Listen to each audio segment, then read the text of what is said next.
a blender Hollandaise sauce. In my food processor, I have 3 egg yolks, a fourth a teaspoon of salt, a pinch of cayenne. I'm going to add a tablespoon of lemon, get the top on it. I have the top on it. I'm going to blitz it for a couple of seconds. Now I'm going to drizzle in, while I have the food processor running, a half a cup of melted butter.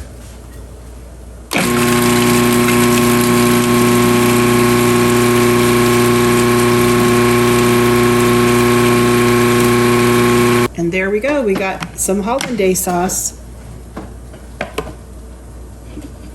Beautiful. I'm heating up some Canadian bacon on a griddle. I'm just going to turn the Canadian bacon. I have a small saucepan with some simmering water. I'm just going to add about a tablespoon or so of a white wine vinegar. I'm going to give the water a swirl and then go ahead and ease on in an egg. See if I could get the other egg in there too. Perfect. We're just going to let the eggs cook through. I'm just going to get the eggs out.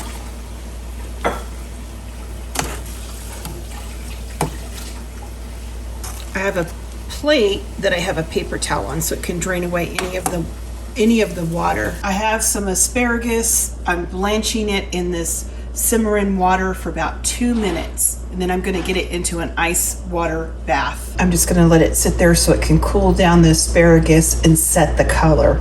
Isn't that a beautiful color? In my pan, I have a couple tablespoons of butter, a large clove of garlic, salt and pepper, and some red pepper flakes.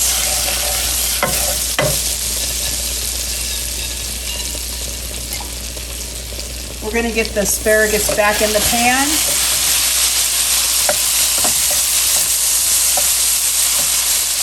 And we're just going to cook long enough to heat through. To plate the eggs Benedict, I'm going to put the egg on top of the Canadian bacon, which is on top of a toasted English muffin. And then I'm going to spoon over some of that wonderful Hollandaise sauce that we made.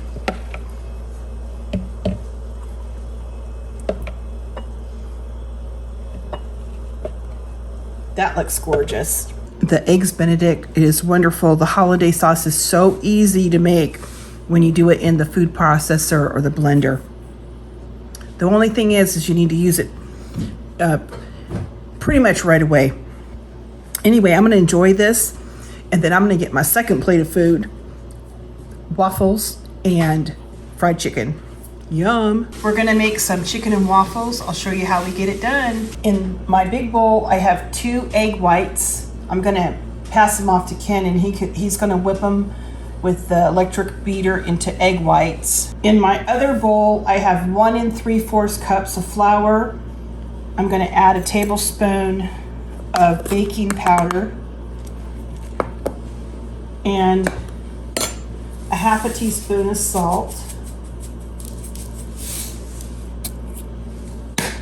Get that mixed together. In my mixing cup, I have 1 3/4 cups of milk, a half a cup of oil, and 2 egg yolks. We're going to get this all mixed together. I'm just going to add the milk, egg yolk, oil mixture to the flour and get this all mixed together. Ken did a beautiful job on the egg whites. Thank you. Now we're just going to fold the egg whites into the batter and try not to break them up. And that's our waffle batter. Now I have a mini waffle iron heating up. We're just going to make little tiny ones, like little appetizer size. I am loving the Sunday brunch every week. some of my favorite recipes. My mini waffle iron has been heating up. I'm just gonna spray it with some cooking spray and then load it up. Just a few tablespoons at a time.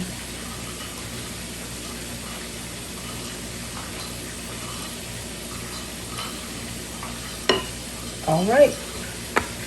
I had my chicken tenders marinating in buttermilk overnight, and in my pie plate I have a cup of flour I seasoned with salt, pepper, and a little bit of garlic powder. I'm going to get the chicken tenders into the flour.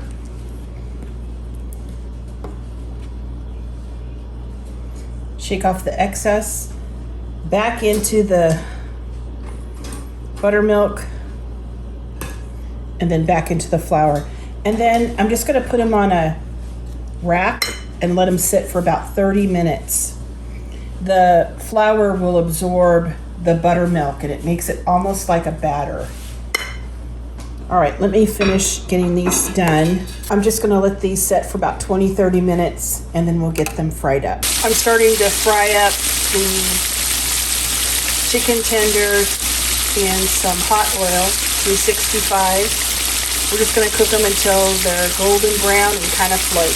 All right, we're just going to serve the waffle with one of those little chicken tenders and then top it off with just a touch of maple syrup. There we go. Just like Roscoe's. Pick it up. Round 2, chicken and waffles. We're just going to pick at the fruit platter the rest of the day. It is so good. Oh, it complements the fruit so much. To make the fruit dip, I have 8 ounces of room temperature cream cheese, and then I have a 7-ounce jar of marshmallow cream, a teaspoon of vanilla, and I'm just going to get this stuff mixed together. That's what it's going to look like. Let me get this into a serving bowl. Here's our fruit platter. We have grapes and pineapple spears, strawberries, and that wonderful fruit dip. Ken made some Bloody Marys, and these are real easy. It's just 2 parts of tomato juice to 1 part of vodka, a couple dashes of Tabasco sauce, a couple dashes of Worcestershire sauce. You could add a little bit of prepared horseradish and some lemon juice, mix it all together, put a little pinch of black pepper, garnish with olives and celery sticks, and you're good to go. Bloody Marys. Does the celery count as a vegetable? Does it make it healthy?